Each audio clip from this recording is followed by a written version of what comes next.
ശ്രീ അരുൺകുമാർ, സുരേഷ് ഗോപിയുടെ മകളുടെ കല്യാണം നടത്താൻ വേണ്ടി നേരത്തെ നിശ്ചയിച്ചിരുന്ന മുഹൂർത്തം കണ്ട് നിശ്ചയിച്ചിരുന്ന ഗുരുവായൂർ അമ്പലത്തിൽ വെച്ച് നടത്താൻ നിശ്ചയിച്ച 68 കല്യാണങ്ങളാണ് മാറ്റിവെച്ചിരിക്കുന്നത്. ഏത് രീതിയിലാണ്, ഏത് രാഷ്ട്രീയത്തിൻ്റെ അടിസ്ഥാനത്തിലാണ് നമ്മൾ ഈ ഒരു കാര്യത്തെ മനസ്സിലാക്കേണ്ടത്? കാരണം സുരേഷ് ഗോപിയുടെ മകളുടെ വിവാഹം കൃത്യസമയത്ത് നടത്താൻ വേണ്ടി നേരത്തെ മുൻകൂട്ടി നിശ്ചയിച്ചിരുന്ന 68 വിവാഹങ്ങൾ മാറ്റിവെക്കുന്നു എന്ന് പറയുമ്പോൾ ഹിന്ദു വിശ്വാസത്തെ മുറുകെ പിടിക്കുന്ന, ഹിന്ദു ആചാരത്തെ മുറുകെ പിടിക്കുന്ന, തീവ്ര ഹിന്ദുത്വ നിലപാട് സ്വീകരിക്കുന്ന ആളുകൾ തന്നെ ഈ ഹിന്ദു വിശ്വാസപ്രകാരം നിശ്ചയിച്ച് മുഹൂർത്തം കണ്ടിരുന്ന വിവാഹങ്ങൾ മാറ്റിവെക്കാൻ ആവശ്യപ്പെടുകയാണ്. സുരേഷ് ഗോപിയുടെ മകളുടെ കല്യാണം കൃത്യസമയത്ത് നടത്തണം, അതിലൊരു വിട്ടുവീഴ്ചയ്ക്ക് ആരും തയ്യാറല്ല. പക്ഷേ മാറ്റിവെക്കാം മറ്റ് ഹിന്ദു ആചാരപ്രകാരം മുഹൂർത്തം നിശ്ചയിച്ച കല്യാണങ്ങൾ. ഏത് രീതിയിലാണ് BJP ഇതിനെ ഒരു തരംതിരിവാക്കി കാണുന്നത്?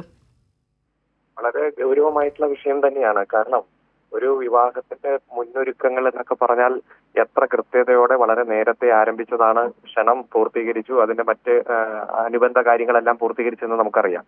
ഇപ്പോൾ സുരേഷ് ഗോപിയുടെ മകളുടെ കല്യാണത്തിന് വേണ്ടി 68 കല്യാണങ്ങൾ മാറ്റിവെക്കുക എന്ന് പറഞ്ഞാൽ ഏറ്റവും ഗുരുതരമായിട്ടുള്ള ഒരു സാഹചര്യം തന്നെയാണ് ഉള്ളത്. പക്ഷേ ഇത് മറ്റു മാധ്യമങ്ങളൊന്നും ചർച്ചയാക്കുന്നില്ല എന്നതാണ്. ഇപ്പോൾ ഏതെങ്കിലും ഒരു CPM നേതാവിന്റെ മകളുടെയോ മകന്റെയോ കല്യാണത്തിന് വേണ്ടി മറ്റു കല്യാണം മാറ്റിവെക്കുന്ന ഒരു സാഹചര്യം, ഒരു കല്യാണം മാറ്റിവെക്കുന്ന സാഹചര്യം ഉണ്ടായാൽ എത്ര ഗൗരവത്തോടെ ദിവസങ്ങൾ നീണ്ടു നിൽക്കുന്ന ചർച്ചകൾ ഇവിടെ നടത്തുമായിരുന്നു. അതുപോലെ തന്നെ ബ്രേക്കിംഗ് ന്യൂസുകളായി മാറുമായിരുന്നു, അന്തിചർച്ചകളായി മാറുമായിരുന്നു. പക്ഷെ ഇതൊന്നും കണ്ടില്ലെന്ന് നടിക്കുന്ന ഒരു സാഹചര്യമാണ് ഇപ്പൊ കേരളത്തിലുള്ളത്. ഒരു കല്യാണം നടത്താൻ വേണ്ടിയിട്ട് 68 കല്യാണത്തിന്റെ മുന്നൊരുക്കങ്ങളെല്ലാം മാറ്റിവെക്കുക എന്ന് പറയുമ്പോൾ ഉണ്ടാകാൻ പോകുന്ന ഗുരുതരമായിട്ടുള്ള വിഷയമുണ്ട്. അതിന്റെ ഭാഗമായിട്ട് നിരവധി കുടുംബങ്ങൾ ത്യാഗം സഹിക്കേണ്ടി വരുന്ന ഒരു സാഹചര്യമുണ്ട്. അപ്പൊ എന്തായാലും അത് ഒഴിവാക്കേണ്ടതായിരുന്നു. ഗുരുതരമായിട്ട് ഉള്ള ഒരു സാഹചര്യം സൃഷ്ടിക്കുന്ന തരത്തിലേക്ക് ഒരു വിവാഹത്തിന് വേണ്ടി മറ്റുള്ളവരുടെ അവകാശം ഹനിക്കുന്ന രീതി, പലപ്പോഴും ഇതിനുവേണ്ടി അഭിപ്രായം പറഞ്ഞ് രംഗത്ത് വരുന്നവരാരും തന്നെ ഒരക്ഷരം പോലും ഉരിയാടുന്ന ഒരു സാഹചര്യമില്ല. അതുകൊണ്ട് ഇത് എന്തായാലും ഒഴിവാക്കേണ്ട ഒരു സാഹചര്യം തന്നെയായിരുന്നു എന്നതാണ് അഭിപ്രായം. അരുൺ, ഒരു കാര്യം കൂടി അരുൺ സൂചിപ്പിച്ചു വെച്ച ഒരു കാര്യം, മാധ്യമങ്ങൾ ഈ വാർത്തയെ എങ്ങനെ കൈകാര്യം ചെയ്യുന്നു എന്നുള്ളതാണ്. പ്രത്യേകിച്ചും ഒരു കോളം വാർത്തകളിലേക്ക് മാത്രമായി ഇത് ഒതുങ്ങിപ്പോകുന്നു. സംഘപരിവാറിനെതിരെയുള്ള ഒരു തുരുത്തായി കേരളം പ്രവർത്തിക്കുന്നു എന്ന് കൊട്ടിഘോഷിക്കുന്ന മാധ്യമങ്ങൾ തീവ്ര സംഘപരിവാർ വിധേയത്വം കാണിക്കുന്നു എന്ന് തന്നെ വേണം മനസ്സിലാക്കാൻ. കാരണം നേരത്തെ അരുൺകുമാർ സൂചിപ്പിച്ചതുപോലെ തന്നെ ഏതെങ്കിലും CPIM നേതാവിൻ്റെ, അതല്ലെങ്കിൽ ഇടതുപക്ഷ പാർട്ടികളുടെ നേതാക്കളുടെ മക്കളുടെ കല്യാണമായിരുന്നു ഇത്തരത്തിൽ മാറ്റിവെച്ചതെങ്കിൽ, അല്ലെങ്കിൽ ആ ഒരു കല്യാണത്തിന് വേണ്ടിയായിരുന്നു മറ്റു വിവാഹങ്ങൾ മാറ്റിവെച്ചതെങ്കിൽ വലിയ രീതിയിലുള്ള വാർത്തയായി മാധ്യമങ്ങൾ ഇതിനെ കൊട്ടിഘോഷിച്ചേനെ.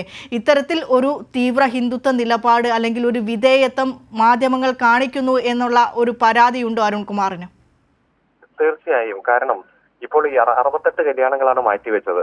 ഏതെങ്കിലും ഒരു CPM നേതാവിന്റെ മക്കളുടെ കല്യാണത്തിന് വേണ്ടി ഒരു വിഭാഗം മാറ്റിവെച്ചാൽ ദിവസങ്ങൾ നീണ്ടു നിൽക്കുന്ന ചർച്ചകൾ ഇവിടെ സംഘടിപ്പിക്കുമായിരുന്നു. കാരണം എങ്ങനെയെങ്കിലും അത് ഇടതുപക്ഷത്തിനെതിരെയും കേരള ഗവൺമെന്റിനെതിരെയും തിരിച്ചുവിടാനുള്ള അവസരമായി ഇവർ പ്രയോജനപ്പെടുത്തുമായിരുന്നു. പക്ഷെ അപ്പുറത്ത് സംഘപരിവാറിന്റെ നേതാവിന്റേതാണ് വിവാഹം, മകളുടേതാണ് വിവാഹം എന്നതുകൊണ്ടും അതിൽ പങ്കെടുക്കുന്നത് VIP-കളാണ് എന്നതുകൊണ്ടും അത് കണ്ടില്ലെന്ന് നടിക്കാനാണ് മാധ്യമങ്ങൾ ശ്രമിച്ചുകൊണ്ടിരിക്കുന്നത്. പക്ഷെ എത്ര അവർ മറച്ചു വെച്ചാലും സാധാരണക്കാരായ ജനങ്ങളെല്ലാം ഇത് കാണുന്നുണ്ട്. ഈ 68 കുടുംബത്തിന് ഉണ്ടായ, അതുപോലെ തന്നെ ആ വിവാഹത്തിൽ പങ്കെടുക്കാൻ ആഗ്രഹിച്ച കുടുംബാംഗങ്ങൾക്ക് ഉണ്ടായിട്ടുള്ള ബുദ്ധിമുട്ടുകൾ അത് എത്ര ശ്രമിച്ചാലും പരിഹരിക്കാൻ കഴിയാത്ത തരത്തിൽ തന്നെയാണ്. ഒരു വിവാഹത്തിന് വേണ്ടി ഇത്രയധികം കുടുംബങ്ങളെ വേദനിപ്പിക്കുന്ന സാഹചര്യം ഉണ്ടാക്കിയത് ജനങ്ങൾ ചർച്ച ചെയ്യും എന്നതിൽ യാതൊരു സംശയമില്ല. അപ്പൊ അതുകൊണ്ട് തന്നെ മാധ്യമങ്ങൾ എത്ര മറച്ചു വെക്കാൻ ശ്രമിച്ചാലും ജനങ്ങൾ അത് ഗൗരവത്തോടെ തന്നെ ചർച്ച ചെയ്യും. ശരി, ശ്രീ അഡ്വക്കേറ്റ് KS അരുൺകുമാർ ഈ ഒരു അവസരത്തിൽ ഞങ്ങളോട് പ്രതികരിച്ചതിൽ